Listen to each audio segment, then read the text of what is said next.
السلام علیکم ورحمۃ اللہ وبرکاتہ۔ نحمدہ ونصلی ونسلم علی رسولہ الکریم، اما بعد فاعوذ باللہ من الشیطان الرجیم، بسم اللہ الرحمن الرحیم۔ وفی انفسکم افلا تبصرون، وقال اللہ تعالی ان فی خلق السماوات والارض واختلاف اللیل والنہار لآیات لأولی الالباب۔ صدق اللہ مولانا العظیم وصدق رسولہ النبی الکریم الامین، ونحن علی ذالک من الشاہدین والشاکرین والحمد للہ رب العالمین۔ درود پاک پڑھیے تمام۔ الصلاۃ والسلام علیک یا رسول اللہ وعلی آلک واصحابک وسلم یا حبیب اللہ۔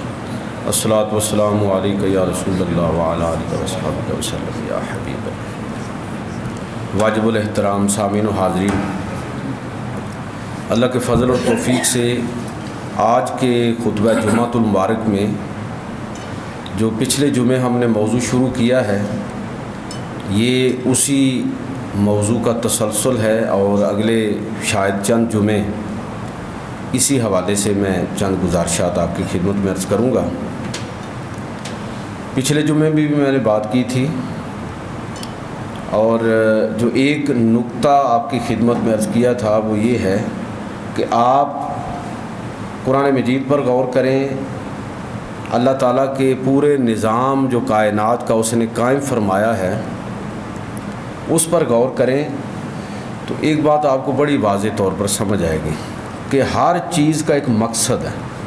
اس دنیا میں کوئی چیز بھی بے مقصد اللہ تعالیٰ نے نہیں پیدا کی۔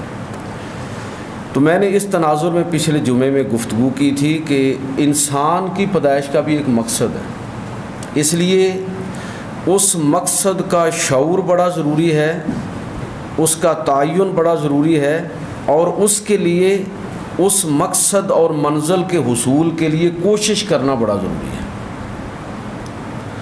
آج کے خطبہ جمعہ میں جو چیزیں آپ کی خدمت میں چند عرض کرنا چاہوں گا وہ یہ ہے کہ اللہ تعالیٰ نے ہمیں بار بار حکم دیا ہے، وفی انفسکم افلا تبصرون۔ بندے تم کیوں اپنی ذات پر غور نہیں کرتے؟ اپنے آپ پر تم غور کیوں نہیں کرتے؟ تمہیں سمجھ نہیں آتی؟ اگر تم اپنے آپ کو پہچان لو گے، اپنے آپ کو جان لو گے بہت ساری جہتوں سے، تو تم مجھے بھی جان لو گے۔ اور پھر فرمایا کہ ان فی خلق السماوات والارض واختلاف اللیل والنہار لآیات لأولی الالباب، کہ یہ پوری کائنات جو ہے اللہ تعالیٰ نے یہ پورا جو نظام قائم فرمایا، تو زمین و آسمان کی پیدائش میں، دن اور رات کے اختلاف میں عقل والوں کے لیے اس میں بڑی نشانیاں ہیں۔ ہمیں حکم ہے کہ آپ اپنے آپ پر غور کرو، حکم ہے کہ کائنات کے نظام پر غور کرو، تو تمہیں زندگی کے بہت سارے راز معلوم ہو جائیں گے، تمہیں بہت ساری چیزیں سمجھ آ جائیں گی، تمہیں زندگی کے جو کامیابی کے گر ہیں وہ تم پر کھلتے چلے جائیں گے۔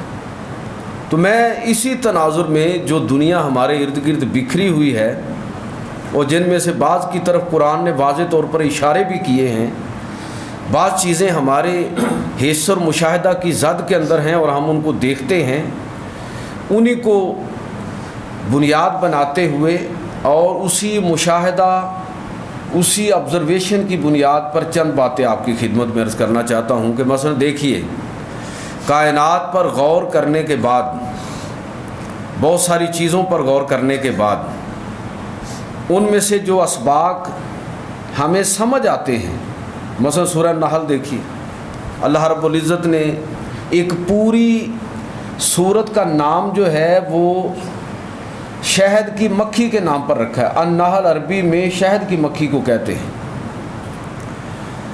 وَأَوْحَى رَبُّكَ إِلَى النَّحْلِ،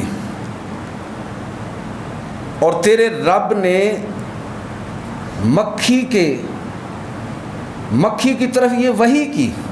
وحی سے مراد یہاں وہ والی وحی نہیں ہے جو پیغمبروں کی طرف ہوتی ہے، ان کے دل کے اندر، من کے اندر یہ بات ڈال دی۔ یہ سورہ النحل کی آیت نمبر 68-69 ہے، اس میں اللہ رب العزت نے کیا بات دل کے اندر ڈالی ہے۔ میں تو یہ اشارتاً ایک ایک بات کر کے آگے گزر جاؤں گا، آپ اس کی تفصیلات پڑھ سکتے ہیں۔ شہد کی مکھی اور اس کی پوری جو سائنس ہے اس کو اگر آپ پڑھیں تو یقین جانیں کہ بندہ حیرت کے اندر مبتلا ہو جاتا ہے کہ یہ مکھی جو ہے، جو تحقیقات ہمارے سامنے اس وقت جدید علوم کی روشنی میں ممکن ہوئی ہیں کہ آپ اندازہ کریں کہ 1 پاؤنڈ جو شہد ہے وہ اکٹھا کرنے کے لیے شہد کی مکھی کو تقریباً 20 لاکھ پھولوں سے استفادہ کرنا پڑتا ہے، 20 لاکھ پھول، اور تقریباً 30,000 اڑانیں بھرنی پڑتی ہیں، 50 لاکھ میل کا فاصلہ طے کرنا پڑتا ہے۔ اور اگر آپ اس پوری، یعنی یہ وہ باتیں ہیں جو کوئی ایسی نہیں ہے کہ جو میں نے کوئی دریافت کی ہیں، آپ نیٹ پر سرچ کریں شہد کی مکھی کی ساری سائنس اور اس کی جملہ تفصیلات آپ کو وہاں پر موجود ملیں گی کہ کس طرح یہ مکھیاں چھتا بناتی ہیں، کس طرح یہ سفر کرتی ہیں، اور آندھی اور طوفانوں کے باوجود اپنے گھر کا راستہ کیوں نہیں بھولتی، یعنی میل ہا میل دور نکل جائیں گی لیکن اپنے چھتے کا راستہ نہیں بھولتی۔ ملکہ مکھی کا کردار کیا ہوتا ہے؟ شہد بنانے والی مکھیاں الگ ہیں، ان کی حفاظت کرنے والی الگ ہیں۔ آپ یہ پوری سائنس پڑھیں تو جو اللہ رب العزت نے شہد کی مکھی کی طرف اشارہ کیا اور اس کا جو پورا منصوبہ ہے اور اس کی جو پوری کارگزاری ہے، اس کو آپ ذہن میں لاتے ہوئے زندگی کا ایک راز سمجھ سکتے ہیں۔ وہی میں اصل میں آپ سے عرض کرنا چاہتا ہوں، وہ زندگی کا راز کیا ہے، وہ بات کیا ہے جو اللہ تعالیٰ نے ہمیں بار بار کہا کہ کائنات کے اندر غور و فکر کرو، اپنے آپ پر سوچو، اپنے ارد گرد نظر دوڑاؤ، تمہیں میں تمام چیزوں کے اندر میری قدرت، میرا جلوہ تمہیں جھلکتا ہوا نظر آئے گا۔ تو وہ کیا ہے؟ یہ بات ہمیں سمجھ آئی کہ اگر آپ زندگی کے اندر کامیاب ہونا چاہتے ہیں تو پھر انہی مکھیوں سے سیکھ لیں کہ منصوبہ کیسے بنایا جاتا ہے، اس منصوبے کو بروئے کار لانے کے لیے ہر فرد کس طرح اپنی ذمہ داری کو قبول کرتا ہے اور کس طرح وہ منزل مقصود تک پہنچتے ہیں۔ تو یہ اللہ رب العزت نے ایک چھوٹی سی اپنی مخلوق شہد کی مکھی اور اس کی پوری کارگزاری کے ساتھ ہمیں یہ بات سمجھانے کی کوشش کی ہے کہ بحیثیت فرد اور بحیثیت قوم، اگر ہم اپنی زندگی میں کامیاب بننا چاہتے ہیں فرد کی حیثیت سے اور قوم کی حیثیت سے، تو پھر ہمیں یہ بات انہی سے سیکھ لینی چاہیے کہ منصوبہ بندی کتنی ضروری ہے، پہلے اویئرنیس کتنی ضروری ہے، کمٹمنٹ کتنی ضروری ہے، پھر آپ جا کے کامیاب ہوں گے اور منزل تک پہنچیں گے۔ ایک اور چیز میں بالکل مختصر نکات کی صورت میں آپ کی خدمت میں عرض کروں گا کہ اسی کائنات کے اندر جب ہم غور و فکر کرتے ہیں، ہمارے مشاہدے کے اندر یہ چیز آتی ہے کہ زندہ چیز اور بے جان چیز کے اندر بنیادی فرق کیا ہے۔ لکڑی کو آپ 2 حصوں میں بانٹ دیں نا، توڑ دیں اس کو، وہ دوبارہ اس طرح نہیں جڑ سکتی۔ پتھر کو آپ ٹکڑوں میں بانٹ کر دوبارہ اس کو اس طرح نہیں جوڑ سکتے، جوڑیں گے بھی تو اس کے اندر وہ اسٹرینتھ نہیں رہے گی۔ لیکن زندگی کا معاملہ یہ نہیں ہے، زندگی کا معاملہ یہ ہے کہ وہ دوبارہ نیا جنم لیتی ہے، نئے امکانات کے ساتھ کھڑی ہوتی ہے۔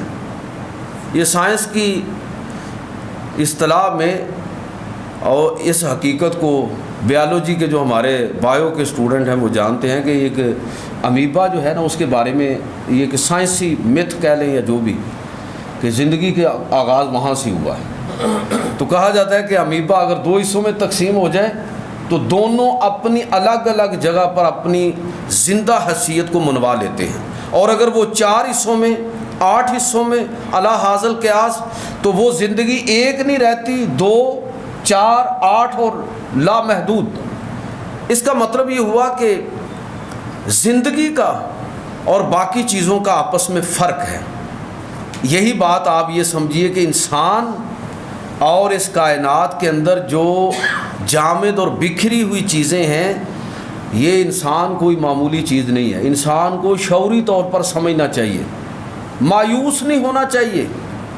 وہ کوئی لکڑی کی طرح نہیں ہے، وہ کوئی پتھر کی طرح نہیں ہے.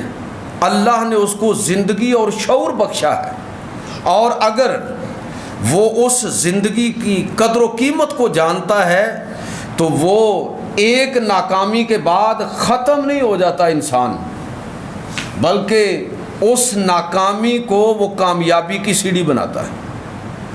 آپ سورہ یوسف پڑھیں، آپ کو بات سمجھ آ جائے گی کہ کیا یوسف علیہ السلام کو کنویں کے اندر ڈال دینے کے بعد بات ختم ہو گئی، نئے امکانات نے وہاں جنم لیا. میں جو بات عرض کرنا چاہتا ہوں وہ یہ ہے کہ انسان یہ بات سمجھے اور زندگی سے سیکھے یہ چیز. یہ کیوں خودکشی حرام اسلام نے قرار دی؟ کہ اس کا مطلب یہ ہے کہ آپ زندگی کے امکانات سے ہی مایوس ہو گئے. آپ نے اللہ رب العزت نے جو آپ کو زندگی کی صورت میں نعمت عطا فرمائی تھی، آپ اس کی وسعت سے ہی آشنا نہیں ہیں، آپ اس کی حقیقت سے ہی آشنا نہیں ہیں. اللہ نے زندگی کی صورت میں آپ کو جو نعمت بخشی تھی، آپ تو اس کو پہچان ہی نہیں سکے، آپ اس کی قدر و منزلت کو نہیں جان سکے. انسان کا معاملہ یہ نہیں ہے کہ بس انسان کی کوئی بھی ناکامی اس کی آخری ناکامی نہیں ہوتی، بلکہ انسان کا معاملہ یہ ہے کہ وہ ہر لمحہ امکان کی دنیا میں اپنے آپ کو زندہ رکھتا ہے. ایک ناکامی کے بعد وہ اس ناکامی کو دوسری کامیابی کی سیڑھی بناتا ہے. میں یہ ساری زندگی کی بات کر رہا ہوں، میں یہ بات اس دنیا کی زندگی اور تعمیر کی بھی کر رہا ہوں اور آخرت کے حوالے سے بھی کر رہا ہوں. کیونکہ اس لیے کہ ہمیں جو حکم دیا گیا وہ کیا ہے؟ وہ یہی ہے کہ لا تقنطوا من رحمت اللہ، اللہ کی رحمت سے مایوس نہیں ہونا. ہمیں حکم یہ ہے کہ وَلَيْسَ لِلْإِنسَانِ إِلَّا مَا سَعَىٰ، کہ انسان کا کام یہ ہے کہ وہ مایوس نہ ہو، اور اس کے لیے وہی ہے جس کے لیے وہ کوشاں ہوتا ہے، جس کی وہ کوشش کرتا ہے. لہٰذا فرد اور قوم دونوں کے ہاتھ میں اللہ نے زندگی کی ناکامیوں میں چھپی ہوئی کامیابی کے امکانات رکھ دیے. افراد کے ہاتھوں میں ہے تقدیر امم. اقبال کہتے ہیں ہر فرد ہے ملت کے مقدر کا ستارہ. میں تجھ کو بتاتا ہوں تقدیر امم کیا ہے. شمشیر و ثنا اول، طاؤس و رباب آخر. تو لہٰذا یہ سبق ہمیں تاریخ سے بھی ملتا ہے، زندگی اور حالات کا مشاہدہ کرنے اور غور و فکر کرنے کے بعد بھی سمجھ آتا ہے کہ اصل میں ناکامیاں انسان کو کبھی توڑ نہیں سکتی. اگر اس کا اللہ پر ایمان اور یقین ہے تو ہر ناکامی اس کی اگلی کامیابی کی بنیاد بنے گی. آپ دوسری جنگ عظیم کے حالات پڑھتے ہیں، پہلی جنگ عظیم اور دوسری جنگ عظیم دونوں میں قوموں کے احوال ذرا پڑھیے. یہ جب پہلی جنگ عظیم کے اندر بہت برے حالات ہوئے ترکوں کے، سلطنت عثمانیہ، خلافت عثمانیہ، یہ ایک ہی مارکے کے اندر کوئی تقریباً 33,000 ترک فوجی جو ہے وہ شہید ہو گئے. غالباً بلکان کا مارکا تھا. تو یہ بہت بڑی ڈیفیٹ تھی اور پورے عالم اسلام کے اندر ایک طرف کی صف ماتم بچھ گئی. تو اقبال نے اس وقت بڑی زبردست بات کی کہ قومیں اس طرح کی ناکامیوں سے ختم نہیں ہوتی، انہی ناکامیوں کے اندر اگلی کامیابیوں کے امکانات تمہیں تلاش کرنے ہیں. عثمانیوں پہ جو کوہ غم ٹوٹا ہے، عثمانی ترکوں کی بات ہو رہی ہے، عثمانیوں پہ جو کوہ غم ٹوٹا ہے تو کیا غم ہے کہ خون 100,000 انجم سے ہوتی ہے سحر پیدا. کہ یہ جو کائنات ہے جب رات کی تاریکی چھا جاتی ہے اور جب سپیدہ سحر طلوع ہوتا ہے، جب سورج طلوع ہونے کے قریب ہوتا ہے، تو یہ صبح کا جو سورج ہے اس سے پہلے 1000 ستاروں کو اپنی قربانیاں دینی پڑتی ہیں، تب جو ہے وہ سحر طلوع ہوتی ہے. لہٰذا قومیں قربانیوں سے ختم نہیں ہوتی. اقبال نے جو بات ہمیں سمجھائی اور میں جو بات آپ کی خدمت میں عرض کرنا چاہتا ہوں وہ یہی ہے کہ یہ اللہ نے ہمیں حکم دیا کہ تم کائنات کے اندر غور و فکر کرو، اپنے اوپر غور و فکر کرو، بہت ساری چیزیں تمہیں سمجھ آئیں گی، زندگی کے راز تمہیں سمجھ آئیں گے، کامیابی کے طریقے تمہیں سمجھ آئیں گے، زندگی کی قدر و قیمت تمہیں سمجھ آئے گی۔ تو ان میں سے ایک بات جو میں نے ابھی عرض کی ہے وہ یہ ہے کہ یہ بات ہمیں یہ سمجھ آتی ہے کہ اصلاً یہ دنیا امکانات کی دنیا ہے۔ بندے کو کبھی مثبت ذہن کے ساتھ سوچنا چاہیے اور کبھی ناکامی پر اس طرح پریشان نہیں ہونا چاہیے کہ وہ اپنی زندگی سے ہی مایوس ہو جائے۔ ایک اور چیز کہ جو ہمارا جو مشاہدہ ہے اس کائنات کا، جو قرآن و سنت پر غور و فکر ہے، اس کے نتیجے میں جو بات ہم سمجھتے ہیں اور سمجھنی چاہیے وہ یہ ہے کہ کسی بھی انسانی مجموعے کو اتنا باشعور ضرور ہونا چاہیے کہ اگر ان میں سے کوئی فرد غلطی کر بیٹھے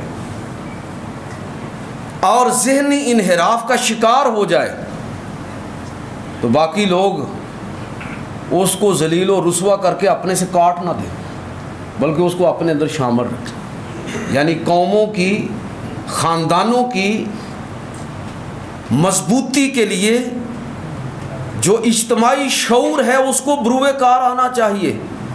قومیں اس وقت بکھرتی ہیں جب وہ سماجی سطح پر انتشار کا شکار ہو جاتی ہیں۔ ذہنی ہم آہنگی، دیکھیں فکری اختلاف ہوتے رہتے ہیں، اختلاف مسئلہ نہیں ہوتا، مسئلہ اختلاف کو برداشت کرنے کا ہے۔ مسئلہ اگر لوگوں میں اختلاف نہ ہو تو سمجھ لیں کہ وہ لوگ ہیں، انسان ہیں نہیں، وہ ڈنگر ہیں، کیونکہ آپ نے کبھی جانوروں کے درمیان کوئی فکری اختلاف نہیں دیکھا ہوگا۔ تو اس کا مطلب یہ ہے کہ میرے اور آپ کی رائے مختلف ہو سکتی ہے، یہ مسئلہ نہیں ہے۔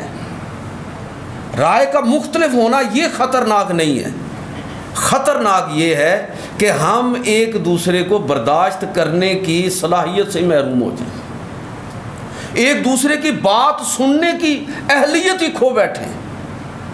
تو اجتماعی شعور قرآن کو پڑھتے ہوئے، حدیث و سنت کو پڑھتے ہوئے، سیرت کو پڑھتے ہوئے، تاریخ کا مطالعہ کرتے ہوئے ایک اور سبق جو ہمیں لینا چاہیے وہ یہ ہے کہ ہمارا اجتماعی شعور اتنا مضبوط ہونا چاہیے بحیثیت قوم، اور اگر آپ خاندان کی سربراہی کر رہے ہیں تو اس نقطۂ نظر سے ہر اعتبار سے وہ اتنا مضبوط ہونا چاہیے کہ اگر ہم میں سے کوئی رستے سے بھٹکتا ہوا نظر آئے تو اس کو کاٹ کر پھینک نہ دیں، بلکہ اس کو اپنے ساتھ شامل کر لیں، اس کو جانے نہ دیں۔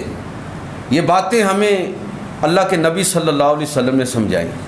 یہ اللہ رب العزت نے ہمیں جب یہ غور و فکر کی دعوت دی کہ کائنات اور اس کے نظام کے اندر غور کرو، کئی باتیں تمہیں سمجھ آئیں گی۔ وہ عام طور پر ہمارے جو سوشل سائنٹسٹ ہیں، سائنسدان ہیں، وہ ایک بڑی زبردست مثال دیتے ہیں کہ یہ جو کیکڑا ہے نا، یہ آپ اگر کسی برتن کے اندر ان کو ڈال دیں تو اوپر سے ڈھکن دینے کی ضرورت نہیں ہوتی، کہ جو باہر نکلنے کی کوشش کرے گا نا، دوسرا اس کی ٹانگ کھینچ کے اس کو اندر ڈال لے گا، یہ باہر جا ہی نہیں سکتے۔ یہاں سے یہ بات ہمیں سمجھنی چاہیے کہ اس کا مطلب یہ ہوا کہ ایک برادری کے لوگ کسی کو اپنے میں سے جدا ہونے ہی نہیں دیتے، وہ اس کو کھینچ کے پھر ادھر ڈال لیتے ہیں، پھر ادھر رکھ لیتے ہیں۔ آپ تاریخ میں دیکھیں کہ یہ چیز آپ کو صحابہ کرام کے اندر بھی نظر آئے گی۔ یہ نہیں تھا کہ صحابہ میں اختلاف ہی نہیں ہوتا تھا، عجیب و غریب قسم کے۔ یہاں ہم جب بزرگوں کے حالات بیان کرتے ہیں، جب ہم انبیاء کا تذکرہ کرتے ہیں تو بعض چیزیں بالکل مافوق الفطرت قسم کی ہم بیان کر دیتے ہیں، مافوق البشر، حالانکہ انبیاء بشر تھے، اسی لیے ہمارے لیے نمونہ ہے۔ تو وہ مافوق البشر ان سے باتیں جو سرزد ہوئی ہیں وہ ان کے معجزات ہیں۔ باقی عمومی زندگی میں ان کا جو طرز عمل ہے انبیاء کرام کا، اولیاء کرام کا، صحابہ کرام کا، بزرگان دین کا، اس میں یہی چیزیں تو ہمارے سیکھنے والی ہیں۔ حضرت سعد بن عبادہ رضی اللہ تعالیٰ عنہ، بہت بڑے جن احباب کی سیرت پر نظر ہے وہ جانتے ہیں کہ یہ ان لوگوں میں تھے جنہوں نے نبی کریم صلی اللہ علیہ وسلم کو مدینہ آنے کی دعوت دی. یہ خزرج کے سردار تھے اور اتنے عظیم و شان شخصیت کے مالک تھے کہ کوئی مدینہ کے اندر ان کی ٹکر کا کوئی دوسرا بندہ نہیں تھا. جب حضور کا وصال ہو گیا تو انہوں نے دعویٰ کیا. انہوں نے دعویٰ کیا کیا؟ انہوں نے کہا کہ خلیفہ ہم میں سے ہونا چاہیے، اس لیے کہ اسلام کا تحفظ تو ہم نے کیا ہے. یہ مہاجرین، ان کو پناہ تو ہم نے دی ہے، اسلام کے لیے اپنی مال جان عزت و آبرو تو ہم نے قربان کیا ہے. آپ ان کا پورا دعویٰ وہ پڑھے، وہ بالکل میرٹ پر تو وہ بات غلط نہیں ہے، لیکن جو سوسائٹی کا اجتماعی شعور ہے وہ وہاں پر ہمیں بروئے کار آتے ہوئے نظر آتا ہے. باقی سارے دوسری طرف ہیں. یہ خزرج کے سردار نبی کریم صلی اللہ علیہ وسلم کی حفاظت کرنے والوں میں صفحے اول میں آپ کو نظر آنے والے ہیں. عظیم دانشور صحابی اس دعوے کے ساتھ کھڑے ہوئے، اور جب لوگ نہیں مانے تو کہا کہ اچھا چلو ایک خلیفہ انصار میں سے ہو اور ایک مہاجرین میں سے ہو، اس طرح کر لیتے ہیں. لیکن پھر بھی لوگ نہیں مانے، نہ مہاجرین نہ انصار. لیکن ایک قیمتی انسان، کیا اس کو ضائع کر دیں گے؟ نہیں، بلکہ آپ تاریخ پڑھ کے دیکھیں، حضرت سعد بن عبادہ رضی اللہ تعالیٰ عنہ اپنی بات پر ڈٹے رہے، لیکن باقی لوگ بھی دوسری طرف کھڑے رہے. بالآخر اس کا نتیجہ ہم نے یہ دیکھا کہ لوگوں نے ان کو راندہ درگاہ قرار نہیں دیا. ہم تو کسی آدمی کی ایک غلطی کے نتیجے میں اس کو بالکل ہی فارغ کر دیتے ہیں. آپ خاندانوں کے حالات میں بھی یہ چیز دیکھ سکتے ہیں. خاندانوں میں مسائل پیدا ہوتے ہیں، ایک غلطی کسی آدمی نے کی، بس یہ فارغ ہو گیا، نکال دیا اس کو برادری میں سے، خاندان میں سے، ملک اور ملت میں. اور ہمارے دوسرا ماحول بھی آپ دیکھتے ہیں، ایک بندے نے کوئی فروعی مسئلے کے اندر رائے مختلف اختیار کی، اللہ کے فضل سے یہ فتووں کے توپیں اور پوری فائرنگ شروع ہو جاتی ہے اور بندے کو دائرہ اسلام سے خارج قرار دے دیا جاتا ہے. ہمیں یہ بات سمجھ آتی ہے کہ اجتماعی شعور اس وقت سوسائٹی کا کس طرح بروئے کار آنا چاہیے کہ آپ اس کو اپنے سے الگ نہ کریں، برداشت کریں. حضرت سعد بن عبادہ رضی اللہ تعالیٰ عنہ کو کسی نے کچھ نہیں کہا، رائے مختلف تھی، خاموشی اختیار کر لی گئی. بالآخر اپنی اسی رائے کے اوپر ہی ان کا انتقال ہوا، یعنی ان کی رائے اپنی جگہ پر قائم رہی، لیکن کسی نے ان کو غدار قرار نہیں دیا. آج کل ملک کے اندر غداری کے سرٹیفکیٹ، بعض لوگوں کی غلطیاں ہیں، ہمارے سیاستدانوں کی، سب کی غلطیاں ہیں، لیکن یہ نامناسب رویہ ہے. اب سوسائٹی کا اجتماعی شعور بروئے کار آنا چاہیے کہ وہ اس چیز کو آبزرو کرے کہ صحیح کیا ہے اور غلط کیا ہے، اور ان فتووں کی طرف بالکل توجہ نہ کریں جو آپ سمجھتے ہیں. اور اجتماعی شعور جو ہوتا ہے نا، یہ کولیکٹیو وزڈم جسے آپ کہتے ہیں، یہ کبھی غلط نہیں ہوتی، لوگ ٹھیک فیصلہ کرتے ہیں. یہ بات ہمیں قرآن مجید فرقان حمید سے سمجھ آتی ہے کہ آپ اس انداز میں سوچو گے. اور پھر ایک اور بات جو بڑی سمجھنے والی بات ہے کہ اگر آپ فرد کی سطح پر یا قوم کی سطح پر استحکام چاہتے ہیں تو آپ کو کیا کرنا چاہیے. ایک بات تو قرآن مجید فرقان حمید نے بالکل واضح کر دی کہ یہ اگر آپ استحکام چاہتے ہیں تو اس استحکام کے لیے آپ کو اپنی بنیادوں کو مضبوط کرنا چاہیے، اپنی جڑوں کو مضبوط کرنا چاہیے. یہ فطرت کا مطالعہ، قرآن نے بار بار کہا نا کہ کرو غور ذرا اس پر. تو قرآن مجید نے وہ جو مثالیں دی ہیں جانوروں کی، جو نباتات کی، جمادات کی، ان پر ذرا غور کریں کہ بیل کا پودا جو ہے نا، وہ بڑی تیزی کے ساتھ پھیلتا ہے، تیزی کے ساتھ ختم ہو جاتا ہے. اس کو وہ استحکام نصیب نہیں ہوتا ہے، اس کی جڑیں اتنی پاتال تک نہیں ہوتی. اس کے مقابلے میں جو بڑے پھلدار درخت ہیں ان پر آپ غور کریں، تیار ہونے میں کئی سال لیں گے لیکن پھر فائدہ دینے میں بھی کئی سال لگائیں گے. یہ بات ہمیں گویا کہ فطرت کا یہ مشاہدہ، یہ بات ہمیں سمجھاتا ہے کہ اگر آپ اس طرح کا کوئی استحکام اپنی ذات میں چاہتے ہیں، خاندان میں چاہتے ہیں، انفرادی سطح پر چاہتے ہیں یا اجتماعی سطح پر چاہتے ہیں، تو آپ کو مظاہر فطرت سے سبق سیکھنا چاہیے، آپ کو وہاں سے سبق لینا چاہیے اور سیکھنا چاہیے کہ یہ استحکام آپ کو کیسے حاصل ہوگا، کس طرح یہ ممکن ہے۔ کیا یہ صبر، برداشت اور تحمل کے بغیر ممکن ہے؟ یہ ممکن نہیں ہے۔ جب تک یہ استحکام بڑے صبر کے، دیکھیں آپ، میں عام مشاہدے کی مثالیں آپ کی خدمت میں عرض کرتا ہوں۔ یہ دولت کی کثرت جو ہے نا، یہ اتنی نہ فرد کے لیے نہ سوسائٹی کے لیے اتنی فروٹفل نہیں ہو سکتی، جتنا یہ سمجھنا بڑا ضروری ہے کہ اس دولت کو حاصل کرنے کا صحیح طریقہ کیا ہے، حاصل کرنے کے بعد اس کو خرچ کرنے کی درست اہلیت کیا ہے۔ ہمارے پنجابی میں مثال دیتے ہیں کہ چوری دے کپڑے دے ڈانگا دے گاس۔ جو لوگ بڑی جلدی سے امیر ہو جاتے ہیں نا، وہ بڑی جلدی سے برباد کر دیتے ہیں سب کچھ۔ جو لوگ گریجولی ایسے اوپر بڑھتے ہیں، ان کو پتہ ہوتا ہے کہ دولت کمائی کیسے جاتی ہے، اس دولت کو خرچ کرنے کے طریقوں سے بھی وہ واقف ہوتے ہیں۔ قرآن مجید فرقان حمید کو پڑھتے ہوئے یہ بات ہمیں پوری طرح سمجھ آتی ہے کہ اگر آپ خارجی محاذ پر استحکام چاہتے ہیں تو آپ کو داخلی محاذ پر پہلے مستحکم ہونا ہے، پہلے اپنی جڑیں ٹھیک کرو، پہلے آپ کو اپنے آپ کو سنوارو، پہلے مضبوط کرو۔ پہلے دن ہی اللہ کے نبی صلی اللہ علیہ وسلم نے جہاد کا اعلان نہیں کر دیا، بلکہ جہاد کا اعلان کرنے میں آپ دیکھیں کہ 15 سال لگے۔ اس سے پہلے کیا ہے؟ صبر ہے، تحمل ہے، برداشت ہے، بردباری ہے اور تیاری ہے۔ جب وہ استحکام، وہ تعداد، مطلوبہ صلاحیت پوری طرح حاصل ہوگی تو پھر اس کے بعد نبی کریم صلی اللہ علیہ وسلم اعلان جہاد فرماتے ہیں۔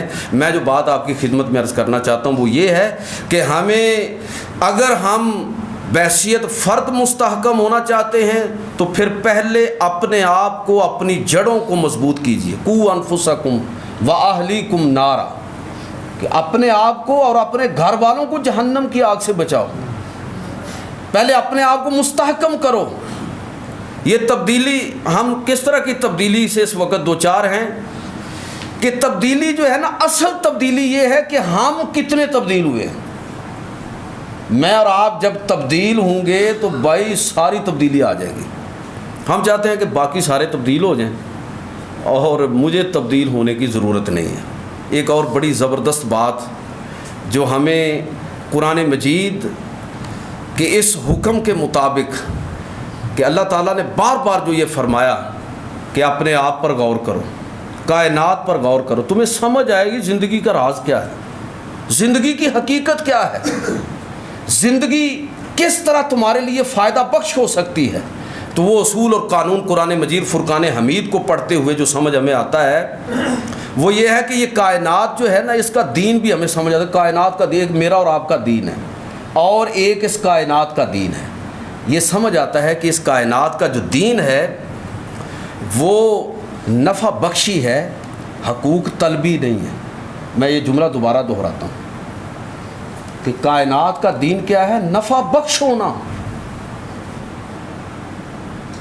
حقوق کو طلب کرنا نہیں ہے۔ آپ کو کائنات میں ہر چیز، اور اللہ ہمیں کہہ رہا ہے کہ غور کرو اس پر، چیزوں پر غور و فکر کرو گے تو تمہیں بات سمجھ آ جائے گی۔ کائنات کی ہر چیز دوسرے کے لیے نفع بخش بن رہی ہے، دوسرے کے لیے فائدہ بخش بن رہی ہے۔ اور یاد رکھیے کہ یہی راز زندگی کا ہے جو ہمیں قرآن نے سکھایا ہے۔ وفی انفسکم افلا تبصرون، اور یہ کہہ کہ ان فی خلق السماوات والارض واختلاف اللیل والنہار، کہ دن اور رات، زمین اور آسمان، اس کی پیدائش اور ان کے ہیر پھیر کے اندر تمہارے لیے نشانیاں ہیں، عقل والوں کے لیے نشانیاں ہیں۔ یہ بات ہمیں سمجھ آتی ہے کہ کس طرح کائنات کی ہر چیز پہلے وہ دوسرے کے لیے نفع بخش بنے گی تو پھر وہ دوسرے سے فائدہ بھی اٹھائے گی۔ یعنی دوسرے کے حقوق کو ادا کرنے کی جو صحیح معنوں میں اہلیت اور صلاحیت ہے وہ اس کے اندر پیدا ہوگی. یہ درخت ہے، پھل دیتا ہے، لکڑی مہیا کرتا ہے اور بالآخر اپنے آپ کو انسانوں کے فائدے کے لیے فنا کر دیتا ہے. کائنات کی ہر چیز میں یہی چیز آپ دیکھیں گے، یہی اصول آپ دیکھیں گے. باقی چیزوں میں بھی آپ اسی انداز میں دیکھیے. اس کا مطلب کیا ہے؟ اس کا مطلب یہ ہے کہ یہ اس وقت باقی سے بھی آپ استفادہ کر سکیں گے جب آپ خود دوسرے کے لیے نفع بخش بننا شروع ہو جائیں گے. یہ درخت جو ہے زمین سے اگر پانی اور معدنیات لیتا ہے، ہوا سے اگر نائٹروجن لیتا ہے، تو آپ اس کے مقابلے میں یہ بھی تو دیکھیں کہ وہ آپ کو کیا دے رہا ہے، آپ کے لیے کیا کچھ کر رہا ہے. یہ بالکل اسی انداز میں اللہ نے ہمیں حکم دیا کہ جانوروں پر غور کرو. یہ ہمیں یہ تو نظر آتا ہے کہ گائے دودھ دیتی ہے، لیکن یار گائے دودھ جیسی جو اتنی بڑی زبردست چیز ہم کو مہیا کرتی ہے، اس سے پہلے بھی ذرا غور کریں کہ اس نے اپنے آپ کو کس طرح نفع بخش بنایا ہے، کہ اس نے گھاس کھا کے اس کو کس طرح دودھ کے اندر تبدیل کرنے کی صلاحیت حاصل کی ہے. سورۃ الانعام ذرا آپ پڑھیں تو آپ کو پتہ چلے گا کہ نفع بخش ہونے کا مطلب کیا ہے. اللہ رب العزت نے ہمیں حکم دیا ہے، ہمیں یہ بات سمجھائی ہے. اللہ کے پیغمبر صلی اللہ علیہ وسلم نے اس بات کی تبلیغ فرمائی ہے کہ خیر الناس من ینفع الناس، بہترین انسان وہ ہے جو دوسروں کے لیے نفع بخش ہو، جو دوسروں کے لیے فائدہ بخش ہو. جو شخص دوسروں کے لیے فائدہ بخش بنے گا وہ اس دھرتی کے اوپر اپنے وجود کا جواز فراہم کرے گا. یاد رکھیے کہ اگر فرد انسانیت کے لیے نفع بخش نہیں ہے تو اس کا جینا اور مرنا ایک برابر ہے. اگر کوئی قوم دوسری قوموں کے لیے، انسانوں کے لیے نفع بخش اور فائدہ بخش نہیں ہے تو اس کا وجود اور عدم دونوں برابر ہیں. ہمیں یہ بات قرآن مجید فرقان حمید نے اس مظاہر فطرت کے اندر غور و فکر کے نتیجے میں سمجھانے کی کوشش کی کہ زندگی کس چیز کا نام ہے، کہ اگر سبق تمہارے لیے یہ ہے کہ اگر تم نفع بخش دوسروں کے لیے بنو گے تو پھر تمہیں سب کچھ ملے گا، جس طرح میں نے مثالوں سے عرض کیا. اور اگر تم دوسروں کے لیے نفع بخش نہیں بنو گے تو پھر تم اپنے حقوق بھی کھو بیٹھو گے. ہم الٹا سوچتے ہیں نا، انسان یہ ایک الگ چیز ہے جو دوسروں کے حقوق کی بات ہی نہیں کرتا. پوری مخلوق پر آپ غور کریں، وہ دینے کی پہلے بات کریں گے، لینے کی بعد میں کریں گے. انسان کا معاملہ کیا ہے؟ وہ دوسروں کے حقوق کی نہیں، اپنے حقوق کی بات کرے گا. وہ کسی کو دینے کی نہیں، لینے کی بات کرے گا. وہ کسی پر دان کرنے کی نہیں، لوٹنے کی بات کرے گا. اب آپ خود سوچئے کہ پوری کائنات کا نظام تو ہمیں اور چیز سمجھا رہا ہے اور انسان کیا کر رہا ہے. کیا ایسا انسان اس دنیا میں کامیاب ہوگا؟ نہیں ہوگا. آخرت میں کامیاب ہوگا؟ نہیں ہوگا. آپ جن قوموں پر ہم لعنت بھیجتے ہیں کہ یہ بڑی بدکار قومیں ہیں، انہوں نے دنیا کے اعتبار سے اپنے آپ کو نفع بخش بنایا ہے، اور اللہ کا قانون مسلمانوں کے لیے نہیں ہے، پوری کائنات کے لیے ہے. تو جو بھی اس دنیا کے لیے اپنے آپ کو نفع بخش بنائے گا، اللہ رب العزت اس کو سب سے سربلند کر دے گا. اگر وہ یہ کام مسلمان کریں گے تو قوموں کی برادری کے اندر وہ سب سے سربلند ہوں گے، اور اگر کوئی دوسری قوم یہ کام کرے گی تو وہ سربلند ہوگی.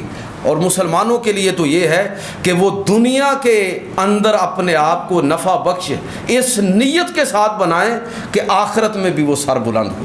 تو میرے بھائیوں، یہ وہ باتیں ہیں کہ جن کی طرف قرآن ہمیں توجہ دلاتا ہے کہ اس کائنات پر غور کرو، اس دنیا پر غور کرو، اپنے آپ پر غور کرو. تمہیں پتہ چلے گا کہ زندگی ہے کیا، زندگی کی حقیقت کیا ہے، تمہیں زندہ کیسے رہنا ہے. تم ایک جانور سے سیکھ سکتے ہو اگر چاہو، تم کائنات کے نظام سے اگر چاہو تو سیکھ سکتے ہو.